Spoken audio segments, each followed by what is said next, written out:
النهارده هنعمل مع بعض مكرونه ايطالي او مكرونه بالخلطه. زي ما انتم شايفين مكوناتها تحفه والوانها روعه وطعمها احلى واحلى. لو عجباكم يا ريت تتفرجوا على الفيديو لحد الاخر. السلام عليكم يا امارات. قبل ما نبدا الفيديو ما ننساش نصلي على النبي. النهارده هنعمل مع بعض مكرونه، هي اسمها مكرونه ايطالي او مكرونه بالخلطه، يعني على حسب، بس هي دي يعني نوع مكرونه ايطالي. تمام، اصلها ايطالي.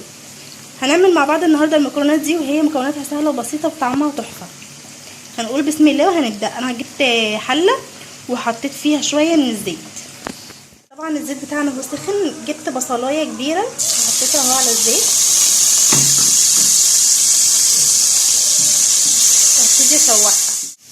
وهنا خلاص البصل بتاعنا ابتدى يدبل. هجيب الصدوق وهحطه، طبعا اي الكميات دي كلها حسب الرغبه. الصدوق بتاعنا خلاص ابتدى يخش في السوا.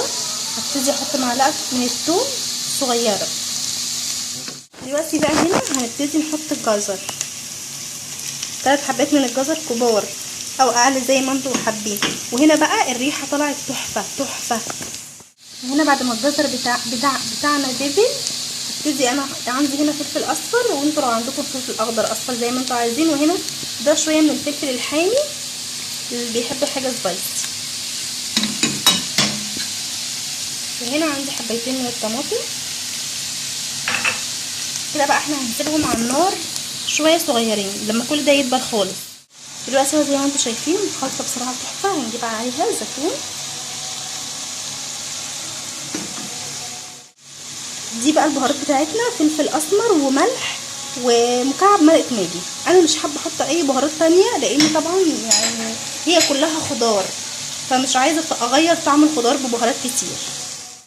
كل الخلطه بتاعتنا طبعا زي ما انتم شايفين ما شاء الله عليها تحفه. هبتدي اجيب المكرونه. طبعا المكرونه دي احلى مكرونه هتتعمل، يعني ما تحاولوش ان انتوا تغيروا نوع المكرونه. اعملوا المكرونه اللي هي السوسته دي، لان بتبقى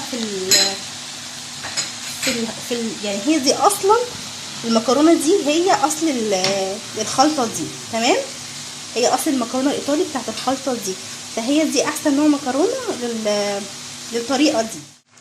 واخيرا هنجيب شويه جبنه موتزاريلا وهنحطهم وهنقلبهم، وهيبقى احلى طبق مكرونه. وادي المكرونه بتاعتنا بعد ما خلصت، بسم الله ما شاء الله عليها، حاجه كده تحفه. لو عجبكم الفيديو ما تنسوش تعملوا اشتراك في القناه وتفعلوا زر الجرس عشان يوصلكم كل جديد.